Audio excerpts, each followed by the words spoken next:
सत्ता में अब उस इमरजेंसी की बात जिसका सायरन कोई इंसान नहीं बल्कि कुदरत बजा रही है। इस इमरजेंसी का नाम है जलवायु इमरजेंसी। आज सत्ता में हम न्यूज मित्रों के लिए बादलों के सीरियल ब्लास्ट का सबसे नया और डराने वाला एपिसोड लेकर आए हैं, जिसका केंद्र है उत्तराखंड का चमोली। उत्तराखंड के देहरादून में बादल फटने से तबाही के बाद कुदरत की चोट का अगला शिकार बना है चमोली, जहां आधी रात को जब लोग गहरी नींद में सो रहे थे, ठीक उसी वक्त बादल फटने के बाद ऐसा सैलाब नीचे आया जिसमें 3 गांव में भयंकर तबाही हुई। इस आपदा में कई लोग लापता बताए जा रहे हैं। यहां पर बनी मकानों और दुकानों का भी नामो निशान मिट गया है। वैसे आमतौर पर सितंबर के महीने में देश से मानसून की विदाई हो जाती है, लेकिन मानसून की आखिरी किस्त जाते जाते उत्तराखंड और हिमाचल को ऐसे गहरे जख्म देगी किसी ने सोचा नहीं होगा। फिर भी जाते हुए ये मानसून हम इंसानों के लिए एक सवाल छोड़कर जा रहा है, जिम्मेदार कौन है? उत्तराखंड और हिमाचल में बादलों का सीरियल ब्लास्ट क्यों हो रहा है? आखिर पहाड़ी इलाकों में अब बादल बम क्यों बनने लगे हैं? इस पर हमने एक ऐसी वीडियो कुंजी बनाई है जो आपको सोचने के लिए मजबूर कर देगी। लेकिन उससे पहले कुछ वीडियो जिसमें हिमालय की नाराजगी और कुदरत का क्रोध है। सबसे पहले चमोली की लेटेस्ट तबाही देखिए, जब 17 सितंबर की रात को चमोली के नंदानगर घाट से बादल फटा और फिर 3 गांवों में चीख पुकार मच गई। कई लोग मलबे में दब गए, 10 से ज्यादा लोग लापता हैं। हालांकि रेस्क्यू ऑपरेशन शुरू किया जा चुका है, लेकिन लोगों में डर का जबरदस्त माहौल है। इससे ठीक 2 दिन पहले देहरादून के सहस्त्रधारा में बादल फटने की घटना हुई थी। इससे कई नदियां, नालों को ऐसी ताकत मिली जिसने अपने रास्ते में आने वाली हर चीज को खत्म कर दिया। सहस्त्रधारा के मुख्य बाजार में मलबा आ गया है।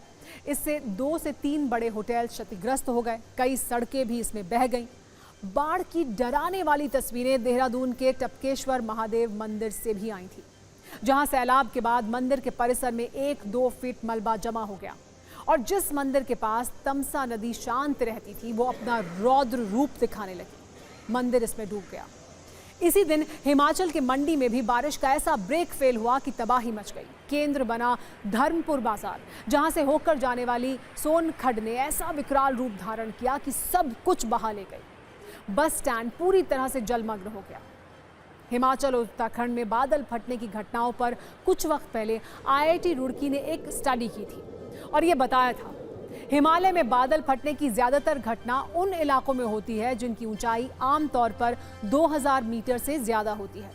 वैसे तो बादल फटना एक प्राकृतिक प्रक्रिया है जिसमें पहाड़ों की वजह से हवा और बारिश का पैटर्न बनता है, लेकिन सवाल यह है कि उत्तराखंड और हिमाचल के पहाड़ों में बादल बार बार क्यों फट रहे हैं? वैसे अक्सर इस सवाल को कुदरत की इच्छा, प्राकृतिक आपदा, वेस्टर्न डिस्टर्बेंस और जलवायु परिवर्तन जैसे मोटे मोटे शब्दों में दबा दिया जाता है, जिसे आम लोग समझ नहीं पाते और फिर इस पर कोई बहस भी नहीं होती। लेकिन आज समझने की जरूरत है, जलवायु परिवर्तन के बटन को दबाने वाला कौन है?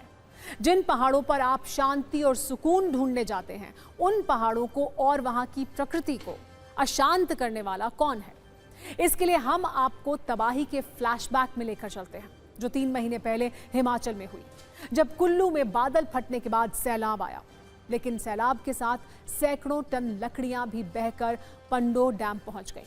लोग हैरान रह गए और फिर ऐसे कई वीडियो पुष्पा स्टाइल में पेड़ों की अवैध कटाई से जोड़कर वायरल हुए। इन्हें उन जंगलों की लकड़ी बताया गया जो अवैध रूप से काटे गए। वैसे जांच रिपोर्ट में ऐसे दावों की पुष्टि नहीं हुई, लेकिन एक बात स्पष्ट है, वैध हो या अवैध, पहाड़ों में मौजूद जंगल तेजी से काटे जा रहे हैं, जो वहां की जलवायु को बदलने का एक बड़ा कारण है। इन तस्वीरों पर सुप्रीम कोर्ट की टिप्पणी भी आपको देखनी चाहिए, जब अदालत ने कहा था यह सिर्फ प्राकृतिक आपदा नहीं है बल्कि इंसानों का पैदा किया गया संकट है। पहाड़ों पर अवैध पेड़ कटाई ने प्रकृति को क्रोधित कर दिया है। अब वो बदला ले रही है और यही सच है। कुछ वक्त पहले आपने उत्तराखंड के धराली की वो तबाही भी देखी, जिसमें बड़ी संख्या में लोगों की जान गई और कुछ लोगों का पता आज तक नहीं चला। इसमें भी बताया गया क्योंकि नदियों के रास्ते में बड़ी संख्या में होटल, घर और बाजार बनाए गए। नदियों से उनकी जमीन छीनी गई और नदियों ने उसी जमीन को इंसानों से वापस ले लिया। ये सब कारण है जो जलवायु परिवर्तन को ट्रिगर कर रहे हैं। पहाड़ों का शहरीकरण किया जा रहा है, इंसानों के लिए वो सुविधाएं तैयार की जा रही हैं जो आमतौर पर महानगरों और आलीशान होटलों में मिलती हैं। और ये सब तभी संभव है जब जमीन खाली हो। इसके लिए बेहिसाब जंगल काटे जा रहे हैं, नदियों का रास्ता रोककर निर्माण किया जा रहा है और इसके जिम्मेदार हम भी हैं। इसे ऐसे समझिए, पिछले वर्ष 2024 में शिमला में 25 लाख से ज्यादा टूरिस्ट घूमने पहुंचे, जबकि शिमला की आबादी सिर्फ 9 लाख से थोड़ी ज्यादा है। 2024 में हिमाचल के कुल्लू में 35 लाख से ज्यादा पर्यटक गए, जबकि कुल्लू की आबादी सिर्फ 5 लाख से ज्यादा है। और इसी तरह लाहौल स्पीति में भी पिछले वर्ष 10 लाख से ज्यादा टूरिस्ट घूमने के लिए गए। और ज्यादा टूरिस्ट का मतलब ज्यादा होटल, ज्यादा सुविधाएं, ज्यादा लालच और ज्यादा पैसा। इसके लिए कुदरत के साथ जो खिलवाड़ किया जा रहा है, उसकी पाई पाई प्रकृति इंसानों से समय पर वसूल कर रही है। और अब भी अगर हम नहीं सीखे तो कई और आपदाएं इंतजार कर रही हैं।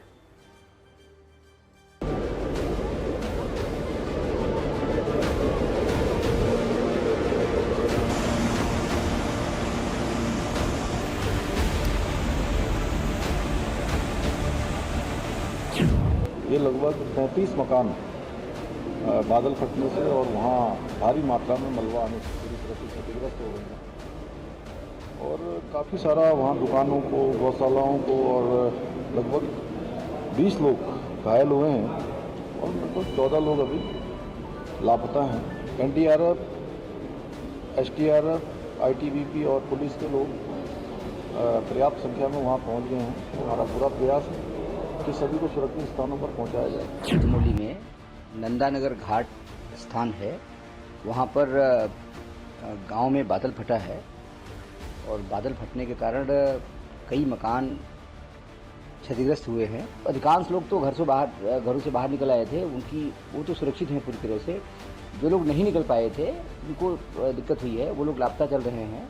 हमें उम्मीद करते हैं कि आसपास के क्षेत्रों में होंगे या कहीं होंगे, उनको खोजबीन का काम किया जा रहा है। थोड़ा सा इस बार का जो क्लाइमेट सिस्टम है वो इट्स नॉट नॉर्मल। हमने देखा कि कुछ वेस्टर्ली डिस्टर्बेंसेस है, तो ये रेनफॉल इंड्यूस्ड जितने डिजास्टर्स है ये आप हर जगह में देख रहे हैं। तो this is all because of this changing weather pattern and हमारा एक्सट्रीम जो रेनफॉल, हाई इंटेंसिटी रेनफॉल हो रहा है, इस कारण से।